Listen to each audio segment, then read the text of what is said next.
പാർത്ഥസാരഥീയം എന്ന ഭഗവാന്റെ ഈ ചാനലിലേക്ക് എല്ലാവരെയും സ്വാഗതം ചെയ്യുന്നു. ശ്രീകൃഷ്ണ മന്ത്രങ്ങൾ ജപിക്കൂ, ഭാഗ്യവും സമ്പത്തും എല്ലാം നമ്മളെ തേടിയെത്തും. പക്ഷേ ഒരു കാര്യമുണ്ട്, ശ്രീകൃഷ്ണ മന്ത്രങ്ങൾക്ക് വലിയ ശക്തിയുണ്ട്. അവ വിശ്വാസപൂർവം തന്നെ ജപിക്കണം. ഓരോ യുഗങ്ങളിലും അധർമ്മം നേരിടുമ്പോൾ ആ അധർമ്മത്തെ ഇല്ലായ്മ ചെയ്യുവാൻ ഭൂമിയിലേക്ക് വന്ന് അവതരിക്കുന്ന ആ ഒരു ധർമ്മം ശ്രീകൃഷ്ണ ഭഗവാനാണ്. നമ്മുടെ വിശ്വാസത്തിനും ആത്മാർത്ഥതയ്ക്കും അനുയോജ്യമായി ഒരു കൂട്ടം വാക്കുകൾ ചിട്ടപ്പെടുത്തിയിരിക്കുന്നതാണ് മന്ത്രങ്ങൾ. ഈ മന്ത്രങ്ങൾ ഊർജത്തിൻ്റെ കലവറകളാണ്.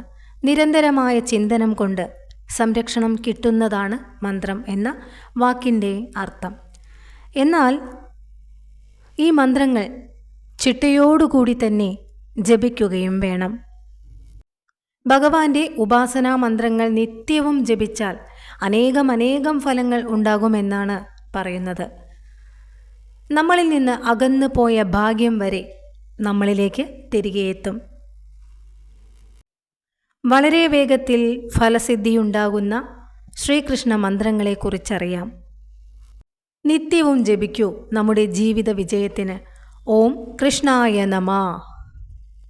ശ്രീകൃഷ്ണ ഭഗവാന്റെ മൂലമന്ത്രമെന്നാണ് ഈ മഹാമന്ത്രം അറിയപ്പെടുന്നത്. നിത്യവും ഈ മന്ത്രം ജപിച്ചാൽ ജീവിതത്തിൽ വിജയം, സാമ്പത്തിക നേട്ടം ഉണ്ടാകുമെന്നാണ് വിശ്വാസം. അതേപോലെ കുടുംബത്തിൽ പോസിറ്റീവ് അന്തരീക്ഷം ഉണ്ടാകുവാൻ ഈ മന്ത്രം ഉത്തമമാണ്. അതിരാവിലെ എഴുന്നേറ്റ് ശുദ്ധിയായി 108 തവണ ഈ മൂലമന്ത്രം ജപിച്ചു നോക്കൂ. അടുത്തത് സന്താന ഗോപാല മന്ത്രം. ഈ മന്ത്രത്തിൻ്റെ അർത്ഥം ഇതാണ്: ദേവകിയുടെയും വസുദേവരുടെയും പുത്രനും ജഗത്പതിയുമായ അല്ലയോ ഗോവിന്ദ കൃഷ്ണ, ഞാനിതാ അങ്ങയെ ശരണം പ്രാപിച്ചിരിക്കുന്നു. എനിക്കൊരു പുത്രനെ നൽകിയാലും ഭഗവാനെ. സന്താന ഗോപാല മന്ത്രം 41 പ്രാവശ്യം ജപിച്ചാൽ ഇഷ്ടസന്താന ലബ്ധി എന്നാണ് പറയുന്നത്. ഇനി വിദ്യാഗോപാല മന്ത്രം.